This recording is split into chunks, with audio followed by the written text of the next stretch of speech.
vou começar lendo esse trecho dos Missionários do Cristo. Edu, como você sabe, né? Corrija, por favor, as falas atravessadas aí, que já começa logo no primeiro parágrafo, né? Forri, é isso mesmo? Tá. Forri, os compiladores dos Vedas, Confúcio, Hermes, Pitágoras, Gautama, os seguidores dos mestres da antiguidade, todos foram mensageiros de sabedoria, que, encarnando em ambientes diversos, trouxeram ao mundo a ideia de Deus e das leis morais a que os homens se devem submeter para a obtenção de todos os primores da evolução espiritual. Todos foram mensageiros daquele que era o verbo do princípio, emissários da sua doutrina de amor. Em afinidade com as características da civilização e dos costumes de cada povo, cada um deles foi portador de uma expressão do amai-vos uns aos outros. Compelidos em razão do obscurantismo dos tempos, a revestir seus pensamentos com os véus misteriosos dos símbolos, como os que se conheciam dentro dos rigores iniciáticos, foram os missionários do Cristo, preparadores dos seus gloriosos caminhos. Bom, então aqui, pelo que eu consigo acompanhar, nós vemos, né, como o Eduardo comentou rapidamente há pouco, vários nomes relevantes, nomes de uma importância que é reconhecida até hoje, cada qual com o seu povo, cada qual com a sua história, e cada um deles trazendo a preparação do que viria mais além, mais adiante, que seria Jesus. Todos trouxeram o início de como nós seríamos levados ao conhecimento, né, a pensar sobre o que é a religião, sobre o que é a doutrina, sobre os caminhos mais corretos a serem traçados. Claro que, devido a pouca informação, até certa ignorância, não no sentido da agressividade, mas do pouco conhecimento, então, levados a essa ignorância, por essa ignorância, eles eram obrigados a falar, muitas vezes, por... Como fala, gente? Espero que fuja a palavra. Por símbolos. Obrigada, Edu. Eu estava pensando em outra parábolas, mas, né, a mesma. Eles eram obrigados a falar por símbolos, mas, ainda assim, tentavam levar ao conhecimento a informação que eles tinham.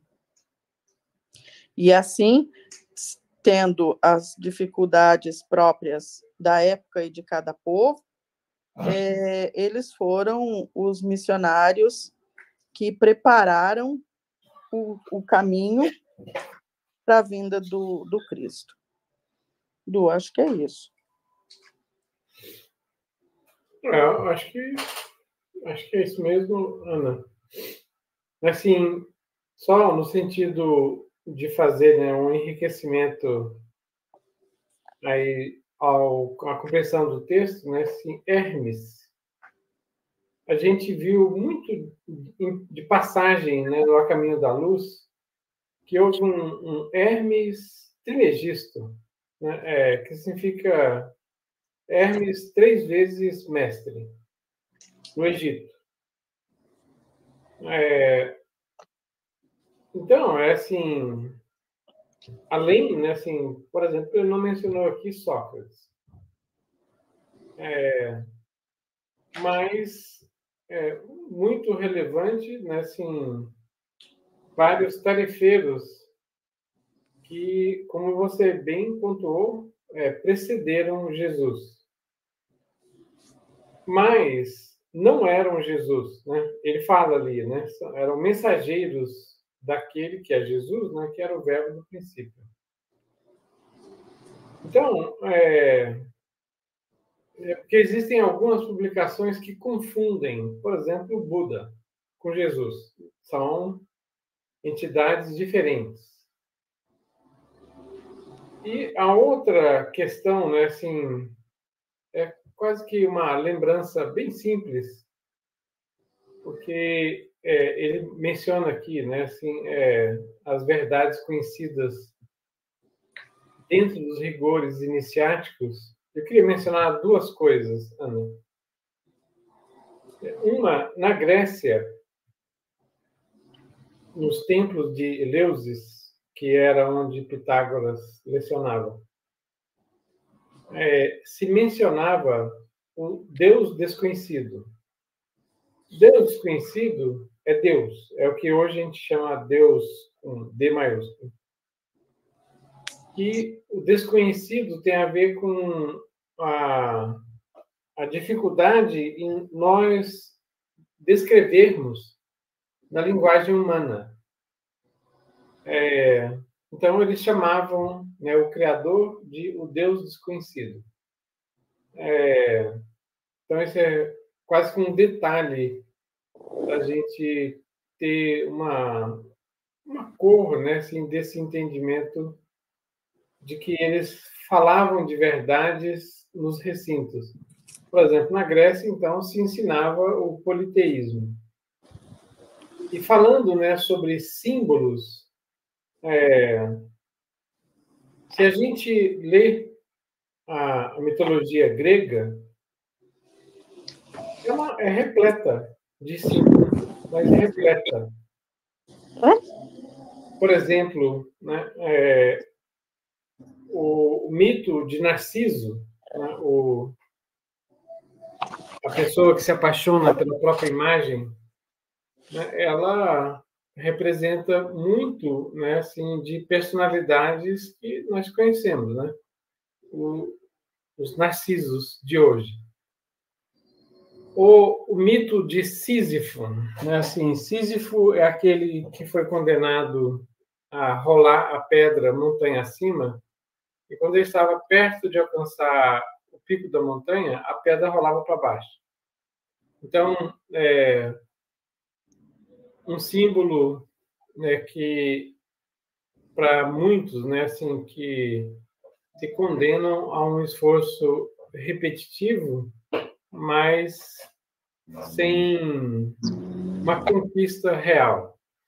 Eu menciono isso para falar assim que na própria mitologia há significados e que se a gente dispuser de certas chaves, essas chaves proporcionam, assim, um entendimento melhor sobre o que eles estavam dizendo. Edu, é por conta dessa visão, né, de trazer o que ainda nós iríamos conhecer como Deus, que ele fala aqui no texto mesmo, né? E eles trouxeram ao mundo a ideia de Deus. Ainda não se falava, não se tratava o Deus como nós conhecemos hoje, certo? Isso.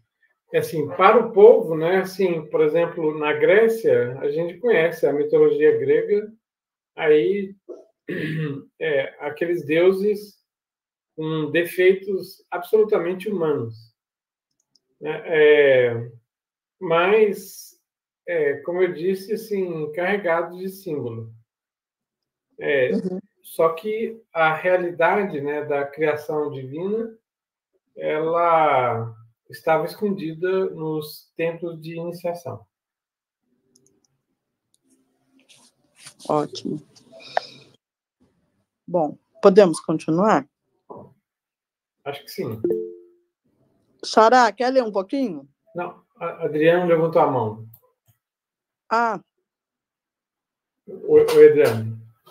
Por gentileza, essa confusão de Buda com Jesus, Buda foi um dos Cristos, igual a Jesus?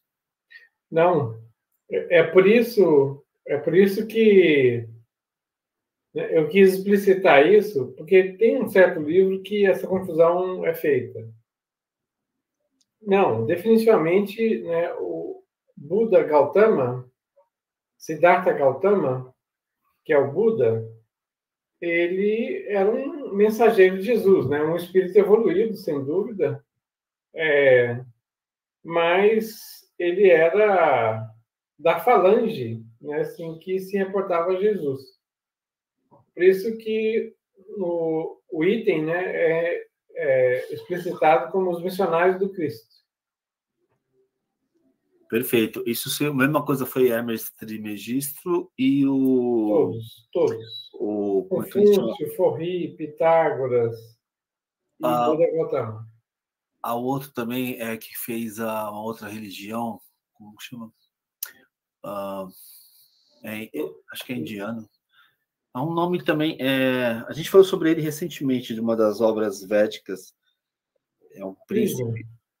Oi? Krishna. Krishna, isso, obrigado, Eduardo. Também é mensageiro de Cristo. Não tem dúvida. Assim, Jesus é o Espírito que nos acompanha desde os primeiros tempos.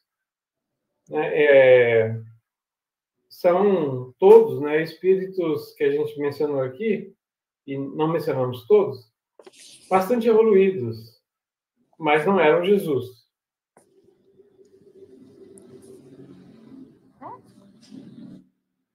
o Edu, nessa questão, eu gosto de pensar, eu gosto de fazer a seguinte distinção. Se a gente for pensar nas personalidades importantes, nos grandes nomes que vieram antes de Jesus, eu gosto só de fazer a seguinte definição.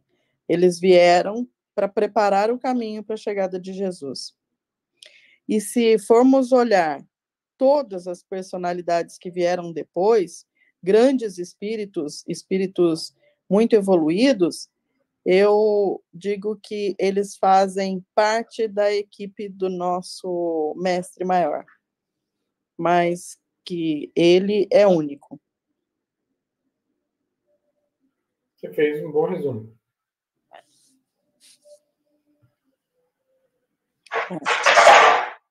Xará. Posso? Beleza? Beleza? Bora lá. Posso ler, então? Por favor. A lei mosaica. A lei mosaica foi a precursora direta do Evangelho de Jesus. O protegido de Termutes, depois de se beneficiar com a cultura que o Egito lhe podia prodigalizar, foi inspirado a resumir todos os elementos úteis à sua grandiosa missão, vulgarizando o monoteísmo e estabelecendo o Decálogo, sob a inspiração divina, cujas determinações são até hoje a edificação basilar da religião, da justiça e do direito. Se bem que as doutrinas antigas já tivessem arraigado a crença de Deus único, sendo o politeísmo apenas uma questão simbológica, apta a satisfazer a mentalidade geral. A legislação de Moisés está cheia de lendas e de crueldades compatíveis com a época, mas escoimada de todos os comentários fabulosos a seu respeito, sua figura é, de fato, a de um homem extraordinário revestido dos mais elevados poderes espirituais. Foi o primeiro a tornar acessíveis às massas populares os ensinamentos somente conseguidos à custa de longa e penosa iniciação, uma síntese luminosa de grandes verdades. Então, assim, a história de Moisés, né? Ele foi encontrado, foi abandonado, ainda bebê, pois na época não poderia, assim, sei lá, alguma dificuldade sua mãe biológica de criá-lo, né? Aí foi encontrado às margens do Rio Nilo, não é isso? Rio Nilo? Isso. Por uma cortesã, uma pessoa da corte, sei lá. Eu não sei se a Termutes era a pessoa que era mãe adotiva ou se era alguém da corte que protegia a mãe dele. Quem que é? Termutes? Termutes, a história é bem complicada, mas Termutes é uma princesa egípcia que é tida como ter adotado Sim. Moisés. Então, ela criou Moisés educando igual aos príncipes da corte do faraó. Sim. É isso mesmo. Então, ela era a mãe adotiva. Termutes, então, a mãe adotiva de Moisés, né? Moisés ele cresceu e foi educado na cultura egípcia, na época que era a civilização mais, talvez uma das mais instruídas da época, intelectualizadas e tal. Mas só tinha no Egito tinha os iniciados religiosos que meio que monopolizavam aquele conhecimento. De alguma forma, Moisés teve acesso a esses ensinamentos, né? E eu não sei se ele foi iniciado, não sei se ele chegou a ser iniciado. Foi, né? Foi. Então, ele foi iniciado. Bom. Então, ele reuniu todos esses elementos, né? E futuramente ele usaria o seu para decodificar a doutrina judaica, assim como a gente fala com o Kardec decodificou a doutrina espírita. O Moisés é o decodificador da doutrina judaica. Então, ele criou o Decálogo, acho que são 10 mandamentos, certo? Para não confundir com o Pentateuco, que são os 5 livros, né? Ele fez, né, 5 livros. E aí, Decálogo, 10 mandamentos. Sobre inspiração divina. Então, ele assim, aquelas coisas que ele escreveu, assim, Kardec defende bastante também, é uma mediunidade. Porque eram revelações muito profundas que, por mais consciente fosse Moisés, mais instruído, inteligente, ainda assim ali tinha uma revelação muito profunda sobre o monoteísmo, sobre a criação divina, com histórias que comparavam, por exemplo, a história do Adão e Eva, né? Então, uma ilustração sobre a origem da humanidade através de uma história sobre um casal que foi criado ali. Então, a gente não, o espírito não pode levar ao pé da letra. Por exemplo, a história da Adão e Eva, só dando um exemplo, porque ele tem que imaginar que aquilo ali é uma simbologia do florescimento da humanidade na Terra. Isso durou milhares de anos, né? Como espíritas, a gente acredita nisso. Mas, assim, mesmo assim, todo aquele escrito que ele fez tem uma profundidade imensa. Poderia conversar mais detalhe sobre isso, no decorrer das nossas reuniões aí, né? Mas, só para resumir aqui, focar aqui no texto, ele sob inspiração divina, ele criou aquela base da cultura judaica, foi também inspiração a justiça e o direito ocidentais, né? Assim, não foi um conjunto de leis morais que foi somadas às contribuições de outros povos, como a gente falou dos romanos, que é o direito romano também contribuiu posteriormente ao que Moisés fez, né? Mas não tem conexão do direito romano com Moisés, porque não tinha contato, né? A cultura romana era segregada Da cultura judaica. Depois. Isso, e também não teve nenhuma influência, a cultura romana não teve nenhuma influência do judaísmo. O primeiro contato foi lá mesmo no tempo de Jesus, né? Quando a Roma dominou Israel. Mas antes disso, eram culturas totalmente diferentes. Mas elas convergiam por quê? Em certas coisas do direito e das leis morais. Porque origens comuns também, né? Porque vem leis da influência da Mesopotâmia, dos Sumérios, tudo. Toda aquela cultura que veio que estudou no livro anterior, do Caminho da Luz, né? As sociedades Mesopotâmia, né? Antigas, são os indo-europeus, né? Eles... Me corrija aí, estou fugindo da memória aqui. Aí eles foram trazendo essa cultura, e aí, logicamente, que tem um pouco a ver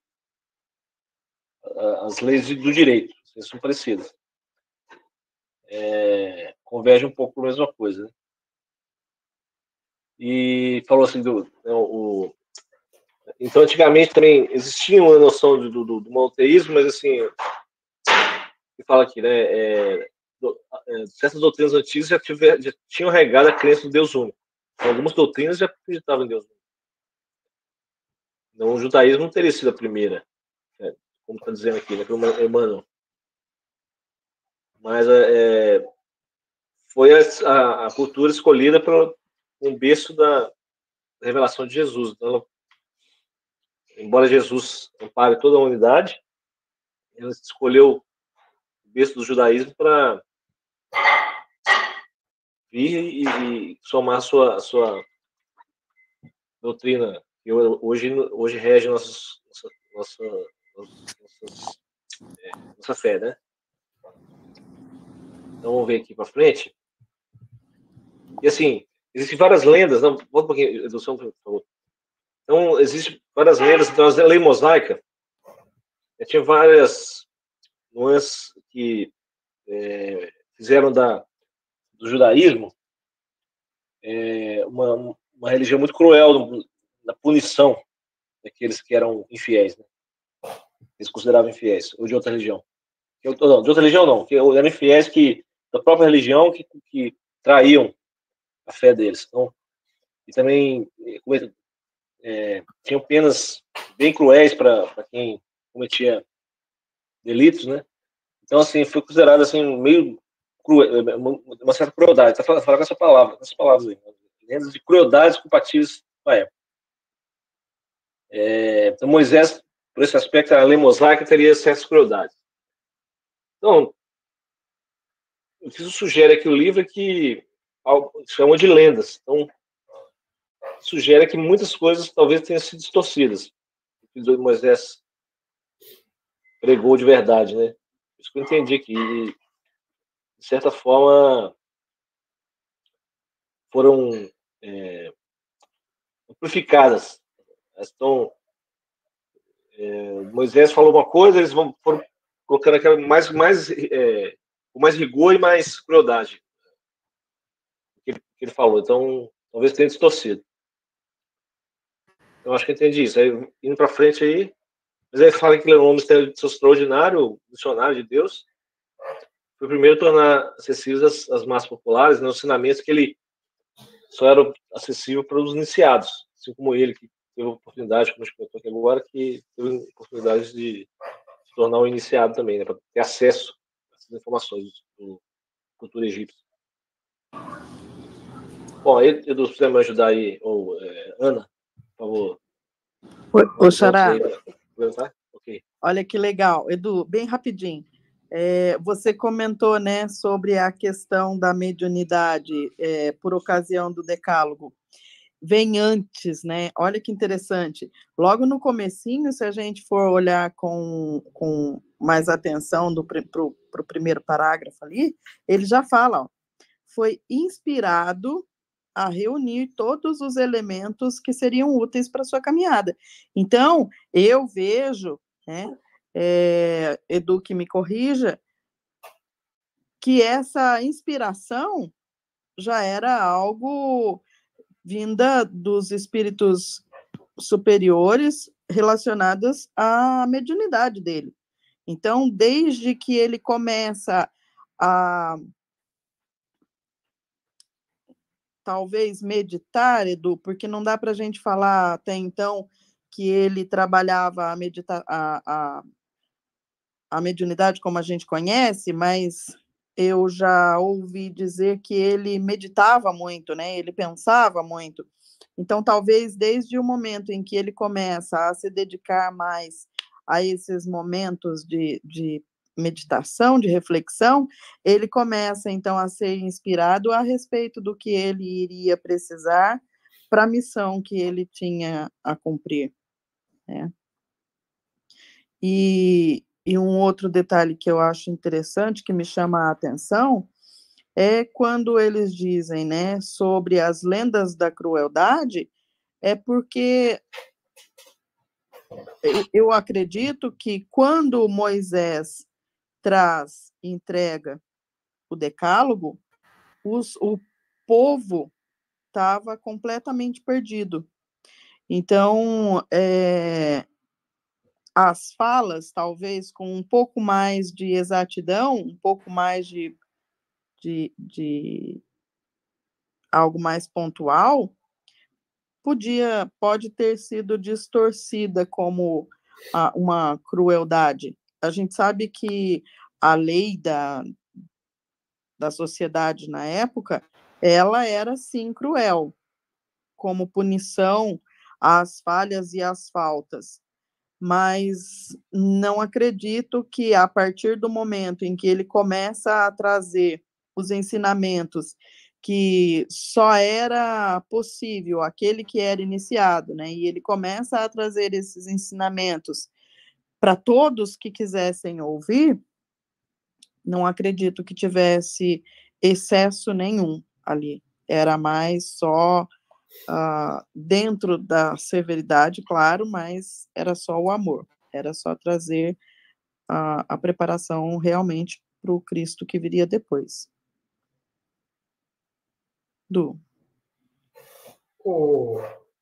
Realmente eu queria comentar que assim, meus comentários, né, eles têm que ser vistos assim, vou dizer, como a materialização, né, de certos conceitos, né, que Emmanuel apresenta aqui. Então, que Moisés foi educado nos colégios egípcios, a gente falou, né, por conta da questão de Termutes. Para todos saberem, né, o livro Faraó Meneftá, ele conta em detalhe a história de Moisés. E, vamos dizer, a tarefa de Moisés, ela teve essa grande virtude, né? Assim, ela colocou ao alcance do povo o monoteísmo e o decálogo, porque ele fala, né? Assim, ele reúne os elementos úteis. Então, ele teve conhecimento, e eu realmente acho que o decálogo foi uma obra mediúnica, mas o decálogo ele apresenta princípios, né, assim, muito, muito sólidos, perenes. Agora, quando ele fala, né, sobre lendas, né, e crueldades, eu queria fazer algumas lembranças para vocês, né? Assim, a própria questão, né, de Adão e Eva é um mito, né? Aquilo é um mito. Obviamente não se trata do decálogo, mas se trata de algo escrito no tempo de Moisés. Agora, atrás do símbolo, né, do casal inicial, a gente encontra assim, alguns aspectos que eu queria recordar com vocês. Que Adão e Eva, na história da Gênese mosaica, eles são expulsos do paraíso, né? Acontece a perda do paraíso. Mas a perda do paraíso é parecida com uma outra doutrina apresentada na Gênese, que é a teoria dos anjos caídos. Não tem dúvida, né? Ele está falando sobre o degredo que padeceram esses que tinham estado no planeta em torno de Capela e agora estavam na Terra. Então, a expulsão do paraíso,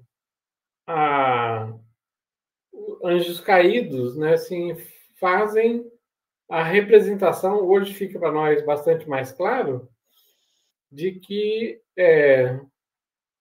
vamos dizer, esses espíritos estiveram num lugar que, comparada com as condições da Terra de então, era o próprio paraíso. Agora, Jardim comentou, né, assim, que a lei mosaica ela foi o princípio, né, do direito. E por que isso é relevante? Porque assim o Decálogo, como a gente falou, ele é mais uma construção perene, né? Assim, ela não há muito o que polir ali. Mas talvez vocês saibam, né, assim, que o princípio do direito nasce com a pena de talião. Né? É a história. Se você teve um olho arrancado, você tem o direito de arrancar o olho de quem te arrancou o seu olho. Qual que é a relevância disso? Né? Assim, primeiro, assim, a crueldade que ele expõe. Né? Talião é isso. E só para lembrar, né? Talião vem de tal e qual.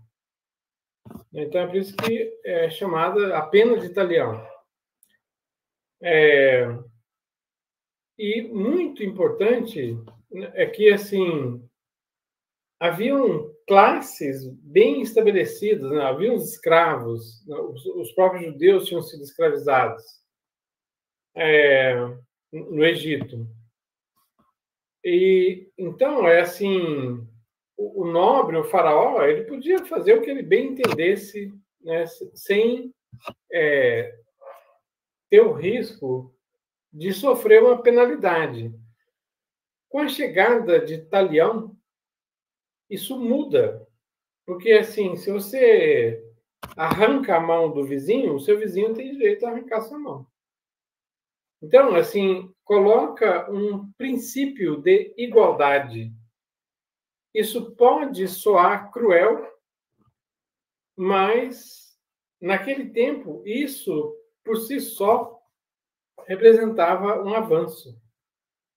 Eu só quis falar, né, assim, sobre isso, para a gente assim, deixar claro, né, assim, que assim, é uma crueldade, não tem dúvida, mas assim, aquilo era um princípio de direito, né, todos são iguais, né, tal e qual, pena de talião. Agora, ainda na questão das lendas, né, assim, eu vou lendas e crueldades, né? Vocês conhecem o episódio da mulher adúltera, que já no tempo de Jesus, a mulher tinha sido pega em adultério. A lei mosaica prescrevia que a mulher pega em adultério, ela poderia ser apedrejada. Crueldade. Jesus traz um adoçar da lei, né?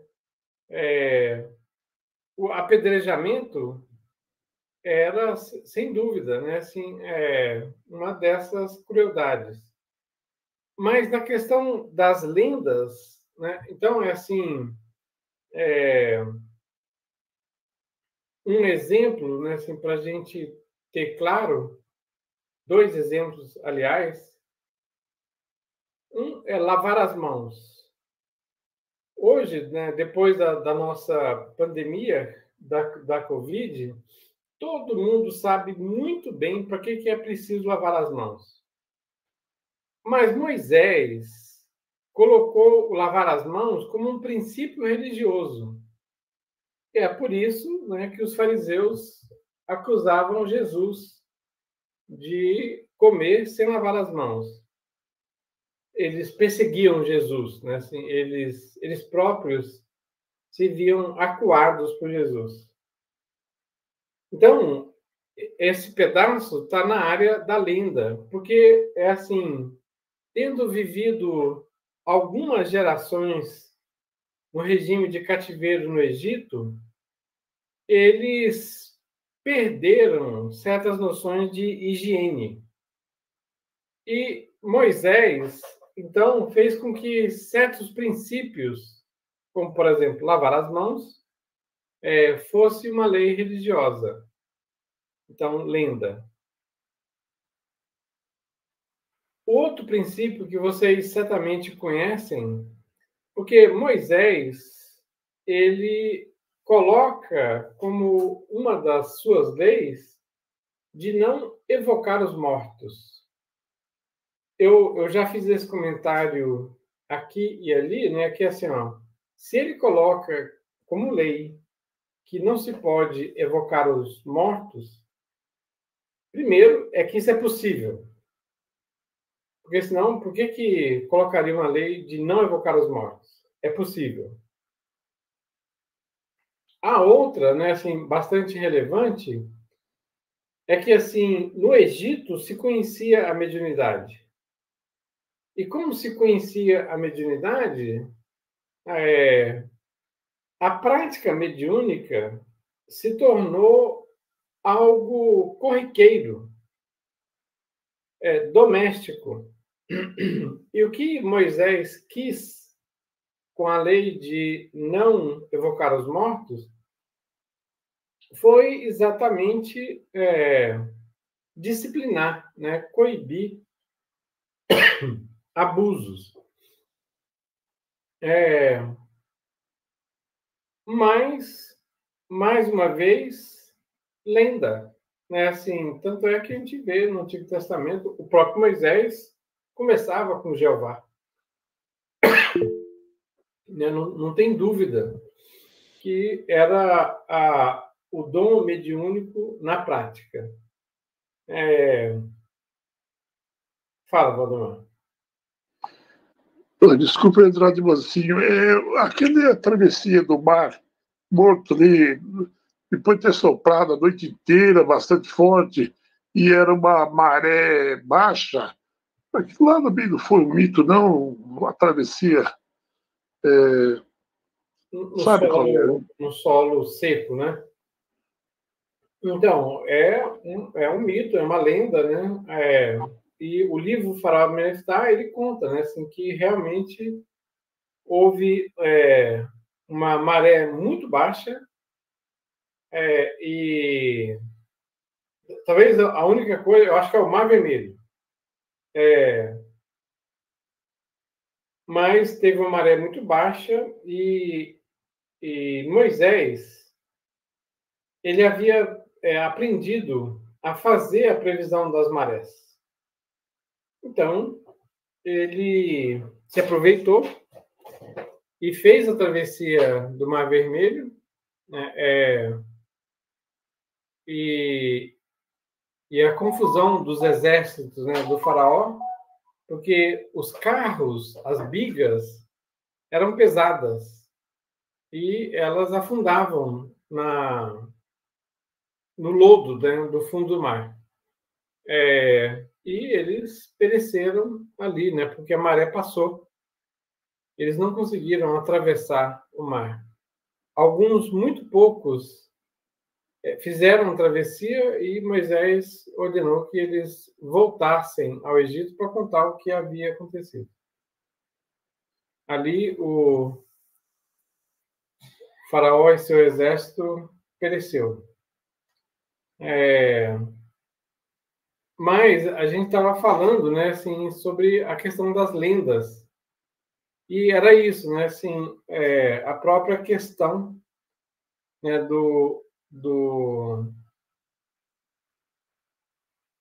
da proibição, né, de contratar os mortos, tá nessa área aí das lendas. Beleza? Vamos lá, Ana? Vamos. Vamos ver. Estela, quer ler um pouquinho? O Adriano, você levantou a mão? Diga lá. Levantei sim, Ana. Queria dar uma contribuição aqui sobre a lei de Italião, né? Uhum. A gente pensa muito na crueldade dessa lei, né? Mas, na verdade, ela foi um limitador. Porque antes dela, a pessoa tirava uma mão de alguém, a pessoa ia lá e matava a família inteira da pessoa. Essa lei veio para falar, olha, você não pode fazer isso. O seu direito é, a pessoa tirou tua mão, você pode tirar a mão dela. Então, pode parecer cruel, mas foi um limitador, né? Foi um avanço na humanidade para que não fosse a justiça, que era quase que imediata, né, e muito equivocada na época, permitisse estar tipo, eu matei a família dele toda, ele xingou minha família, fui lá e matei a família dele toda. Não.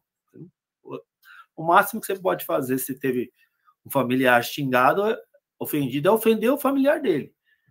Então, é por isso que a lei italiana, como o Eduardo colocou, tal e qual, né? Mas ela foi um limitador da violência. Só queria comentar isso. Obrigado. Obrigado aí pela contribuição. Estela. Por favor, antes de entrarmos daí nesse item de Jesus, eu tenho uma dúvida em relação ao item anterior. Por favor, Ana. Estela, tá baixinho. Para mim, pelo menos, tá muito baixinho. Tá mesmo, tá muito baixo. Eu também não consegui ouvir. Eu vou... Agora sim. Melhorou toda a vida. Melhorou. Tá bom. Assim, eu tenho uma dúvida em relação ao item anterior aí do Moisés. Eu queria uma ajuda de vocês para que eu pudesse esclarecer a minha dúvida. Que assim, quando Moisés desceu lá do monte, aí ele chegou lá no local e ele viu que estavam lá, o pessoal estava cultuando lá o bezerro de ouro, e aí ele, no momento que ele chegou e viu aquilo, ele destruiu tudo aquilo ali, e segundo está na lenda, e que eu entendi dessa forma, não sei se seria isso mesmo. E aí ele mandou punir todos os idólatras, falam até que ocorreu morte e tudo mais. Então, a minha dúvida é o seguinte, em relação a esse ato que está descrito, desse momento em que o Moisés agiu dessa forma, está descrito lá na Gênese, que esse ato fez com que aquele acontecimento ali, daquele momento em que, né, de invigilância, em que Moisés mandou, inclusive, matar alguns idólatras, não sei se isso realmente foi assim mesmo, mas foi como eu li lá e entendi, que isso abriu uma porta de dificuldades para o pessoal do Egito. Aí a minha dúvida é o seguinte, se foi um ato de Moisés, por que abriu essa porta para toda uma população? Não sei se eu me fiz entender na minha dúvida, que está difícil para mim até colocá-la no, assim, mas deu para vocês entenderem? Então, desculpa, viu, Ana? Acho assim, primeiro, né, assim, depois das gerações, né, porque foram cerca de 300 anos de escravidão no Egito. Depois de tanto tempo, eles acabaram adquirindo certos costumes, né, dos egípcios. Um deles é do culto ao touro.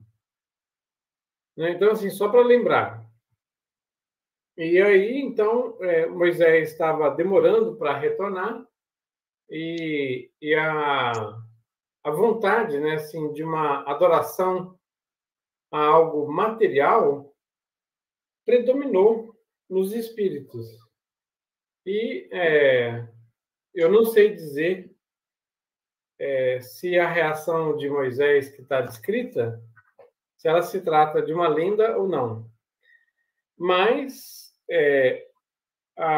o escrito é que a reação de Moisés foi enérgica, para que eles, os judeus, percebessem, né, assim, que aquilo que eles estavam tentando fazer fazia parte do passado, né? O culto ao bezerro, que é o culto ao touro, só para lembrar que é a mesma coisa que a gente já estudou.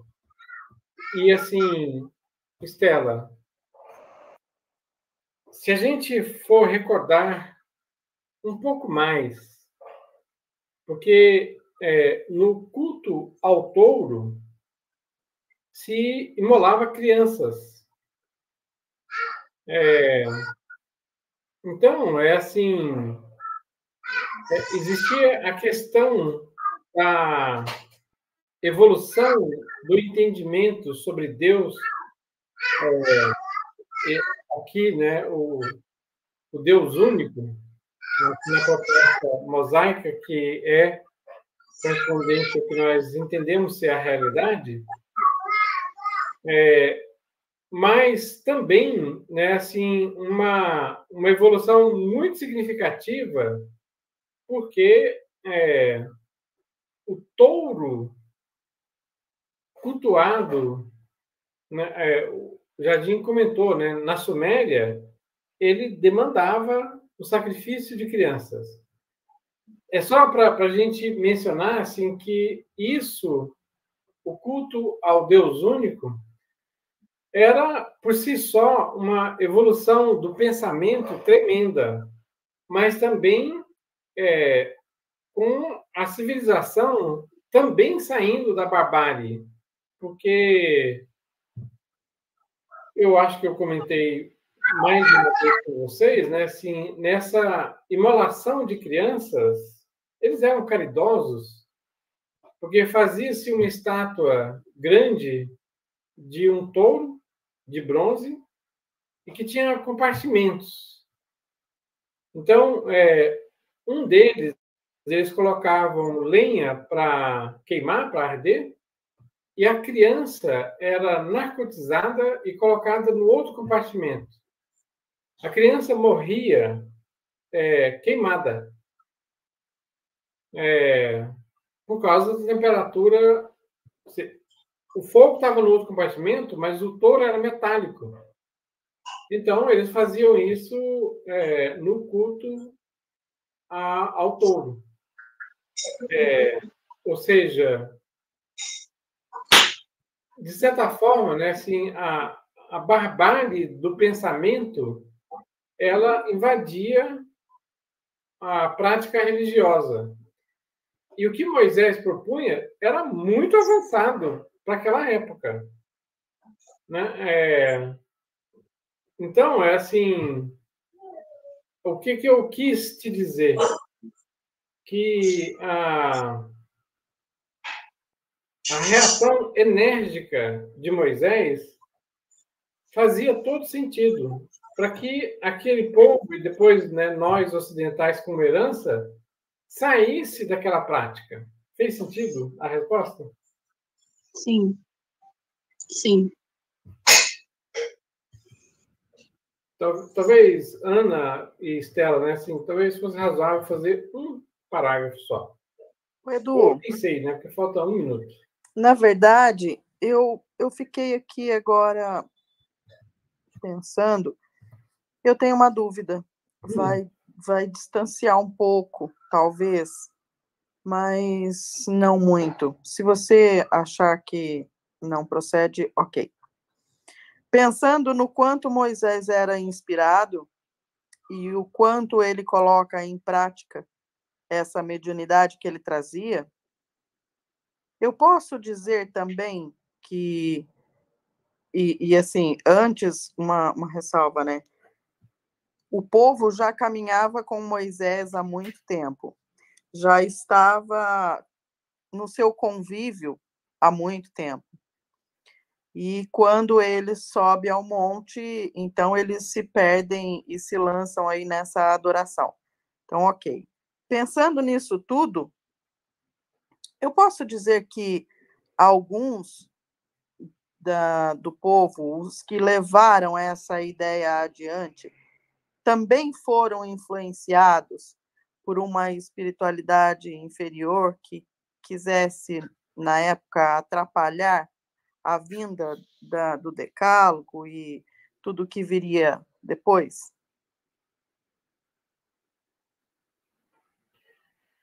Que os espíritos atuam sobre nós, né, você já sabe do livro dos espíritos, né? Quando Kardec faz a pergunta, os espíritos respondem, né? Muito mais do que nós suspeitamos. E a tal ponto nos influenciam que, de ordinário, são eles que nos dirigem. Então, assim, a prática anterior, né, dos judeus no tempo da escravidão no Egito, eu acho que ela traz uma contribuição bastante grande para que o fato se desse. Eu queria só fazer a lembrança de que não há dúvida, né, que Moisés é um inspirado divino, né? Então, é um trabalhador de Jesus. Mas Moisés era bastante humano e ele tinha ambições, né? Ele queria tirar o povo judeu do domínio egípcio, exatamente para poder exercer a liderança desse povo. Então, ele tinha pretensões de poder. Isso não diminui, né, o valor do que ele trouxe, mas coloca a situação de Moisés sob um prisma de realidade que ele, como Emmanuel fala, né, precursora direta do Evangelho de Jesus, né? Então, assim, foi muito relevante o trabalho de Moisés, mas ele tinha uma motivação numa fragilidade que era dele. Ele buscava ter poder. E aí, assim, nessa busca, a própria questão, né, assim, ele era inspirado por espíritos elevados, mas ele tinha suas dificuldades. Então, a espiritualidade inferior certamente encontrava brechas, tanto nele quanto no povo, para semear, né, assim, a dissensão.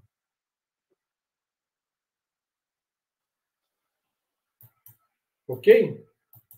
Ok. Obrigada, Edu. Acho que a gente fica aqui, Ana. Aí, na próxima, a gente fala sobre Jesus. Ok. Pessoal, dá licença um pouquinho. Opa! Adriano, você gostaria de desenvolver um capítulo do nosso estudo? Pensa aí, depois você responde no grupo, tá? Não, não precisa pensar não, sim. Ah, então tá bom. Então eu vou providenciar um capítulo aí e te falo, tá? Muito obrigada. Vou só te pedir uma coisa, Estela. Escolhe um bem difícil. Bem difícil, Eduardo. Pode deixar. Quando o trabalhador está pronto, o trabalho vem, sabe? Trabalho dobrado.